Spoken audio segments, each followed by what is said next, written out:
نحمده ونصلي على رسوله الكريم اما بعد بسم اللہ الرحمن الرحیم۔ حضرت انس رضی اللہ عنہ سے روایت ہے کہ آپ صلی اللہ علیہ وسلم نے 4 عمرے کیے، سب ذی القعدہ میں کیے تھے، مگر وہ عمرہ جو حج کے ساتھ کیا وہ ذو الحجہ کے مہینے میں تھا۔ ان 4 عمروں کا بیان یہ ہے کہ ایک عمرہ حدیبیہ سے ذی القعدہ کے مہینے میں، اور دوسرا عمرہ اس سے اگلے برس میں وہ بھی ذی القعدہ میں، اور تیسرا عمرہ جعرانہ سے ہوا۔ یہ وہ جگہ ہے جہاں غزوہ حنین کی غنیمت بانٹی گئی۔ یہ عمرہ بھی ذی القعدہ کے مہینے میں ہوا، اور چوتھا عمرہ ذی الحجہ کے مہینے میں حج کے ساتھ ہوا۔ بخاری شریف میں اس کو حدیث نمبر 1778 میں اس کو جو روایت کیا گیا ہے۔ تو ان عمروں کی تفصیل یہ ہے کہ آپ صلی اللہ علیہ وسلم نے 4 عمرے کیے۔ حدیبیہ کے بارے میں بتایا گیا کہ حدیبیہ ایک گاؤں کا نام ہے جو مکہ سے 9 میل کے فاصلے پر ہے۔ اس کا اکثر حصہ حرم میں ہے اور کچھ حل میں ہے۔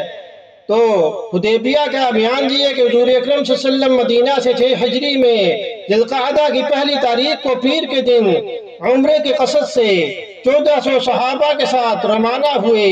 جب حدیبیہ میں پہنچے تو قریش جمع ہو کر آئے اور حضور اکرم صلی اللہ علیہ وسلم کو مکہ آنے سے منع کیا اور عہد کیا کہ آئندہ سال آئیں اور عمرہ کر لیں۔ حضور اکرم صلی اللہ علیہ وسلم صلح کر کے واپس لوٹ آئے۔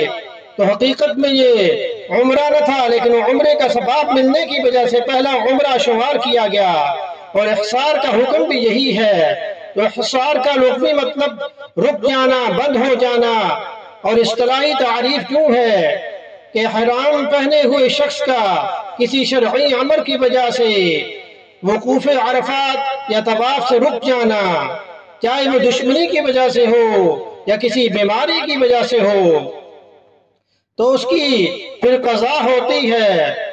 تو پھر تیسرا عمرہ نبی اکرم صلی اللہ علیہ وسلم نے جعرانہ سے ادا کیا، جہاں جنگ حنین کا مال غنیمت جو ہے وہ تقسیم کیا گیا۔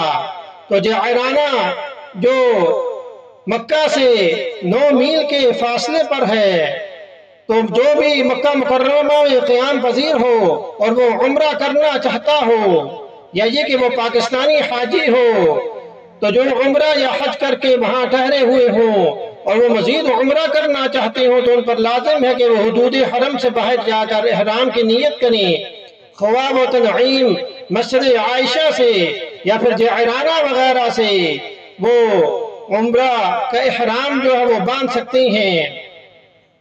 تو نبی اکرم صلی اللہ علیہ وسلم نے ایک عمرہ جو یہ کیا، اور حضور اکرم صلی اللہ علیہ وسلم 15 یا 16 دن جعرانہ میں رونق افروز رہے اور مال غنیمت آپ نے جو ہے تقسیم کیا۔